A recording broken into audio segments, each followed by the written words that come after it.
Hello and welcome back to We're Talking Tea. Tonight we'll be getting to the Real Housewives of Atlanta, season 17, episode 8. And oh boy, our drink of the night, because of the drama that they sent my girl through today, it's called a True Georgia Peach. So I have some Crown Peach with some peach schnapps, just a splash of it, with some Lipton peach tea. And it's delicious. Okay, so let's get into it. And it's a strong one, but let's get into it. Okay, episode started off with Kelly at her restaurant with her Nana and her mom.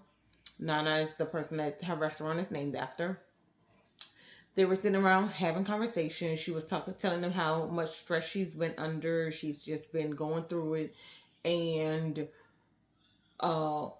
financially, and that the fact that she can't record with her children. So because the oldest child is not for her husband, she can record with her, but she can't record with the younger kids.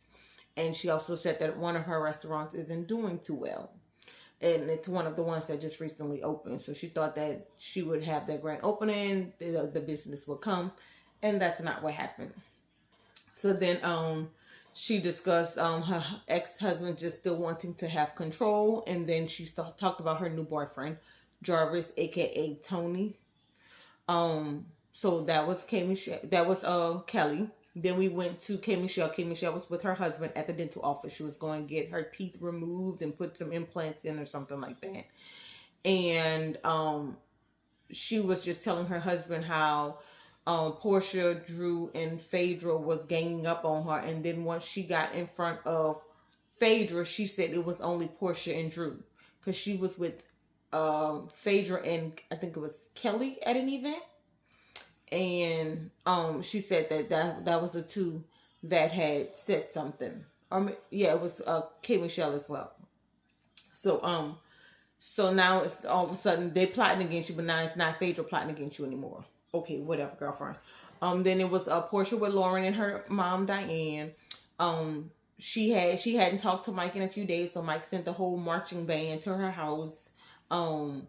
And performed for her while that was going on. Dennis pulled up. She said Dennis never pops up, but this so happened to be the day Dennis decided to pop up. I don't trust Dennis. Dennis always up to something.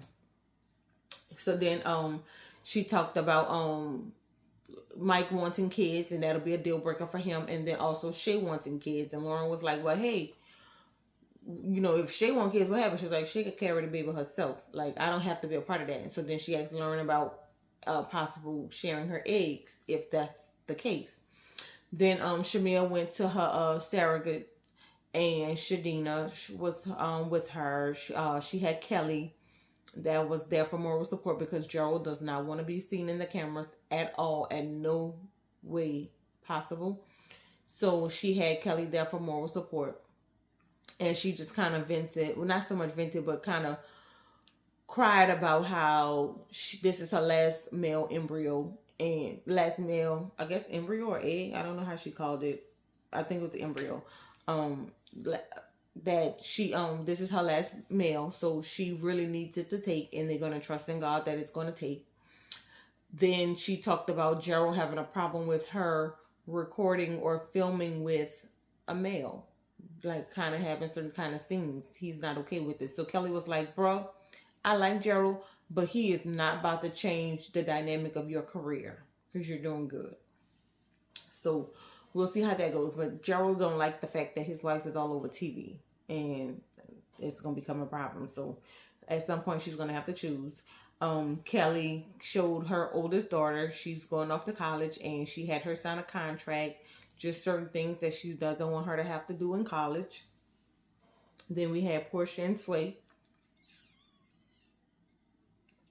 I didn't know Portia met Sway 10 years ago, prior to her having a baby and everything, Pilar. And Sway was like, oh, well, I didn't know you would come back 10 years, but I always knew you would come back. So they're in the process of dating. Portia's dating Mike, and she's dating Sway.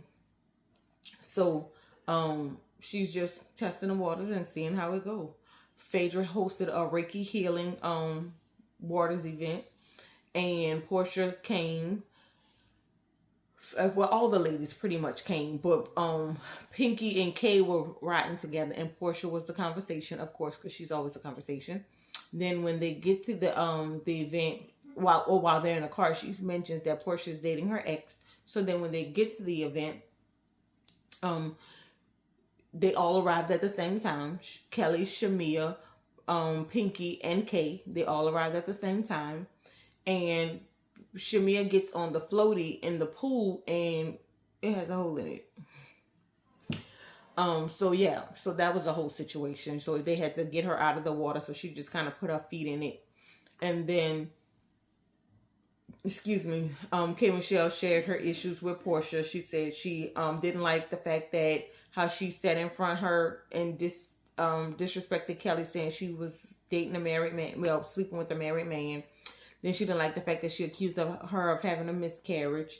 Then she didn't like the fact that she was plotting against her. Then she said the fourth thing is black. Portia don't have nothing to do with black. And this plot thing is all in your head. If you don't have no proof or no receipts saying this girl is plotting against you, stop using it as a narrative. You don't have a storyline, and you're trying to find stuff. You and Pinky both don't have a storyline. Y'all are trying to figure things out as y'all go. I'm going to need y'all to stop. I think Pinky is just here for moral support at this point. Because, like, you don't have a storyline. You mentioned the bankruptcy for a little bit, and then that was it. You're not really talking about Slutty Vegan. You've just been being a friend to everybody. You should have just been a friend of. You should have took Shamia's spot and became a friend of, baby. So then we had the Kay and Drew go at it. Black is a conversation again. Every time they get into it, Drew just keep asking Kay, stop talking about him. Stop putting his name in your mouth. Leave his name out your mouth. And they go at it. They fussing. Then Kay Michelle gets upset at the fact that Portia tried to date the last public boyfriend that she had. Okay. Yes, I know it's a girl code, but still seems like you and Portia just met. Y'all not real friends. She introduced you to the group supposedly, but y'all not real friends, because she would have told you. And like she said, Atlanta's mode. It is what it is. Like, at the end of the day, you don't want him no more. You married. You then moved on. So why do you care who dating who? So then you see Kelly over there in tears. Now, I don't know why. You never know with Bravo, because Bravo will pan one way and it'll be a whole other situation going on. But you see Kelly in tears. And then all of a sudden she just jumps to the defense of K. Michelle, because you can't have no Nigerian is safe around Portia in Atlanta, because she gonna sleep with all of them. That's all you had to say. And Portia went off. And clearly Kelly didn't even need to be outside today, because she was already on one. She just wasn't for it. She claimed that she was coming for healing, but you was already in a mood when you got there. And you said, I probably should have stayed home. And you sitting there, you in tears and your eyes watering, and you sipping on your wine and you swirling the glass, and then all of a sudden you want to say no African is safe around this girl. Come on now, be for real. So I can't wait to see next week's episode, because I'm sure it's going to be good per usual. And there we have it. So don't forget to like, subscribe, and turn that notification bell. Don't miss out on the next time that we talk tea. And I will see you next time. Good night and bye.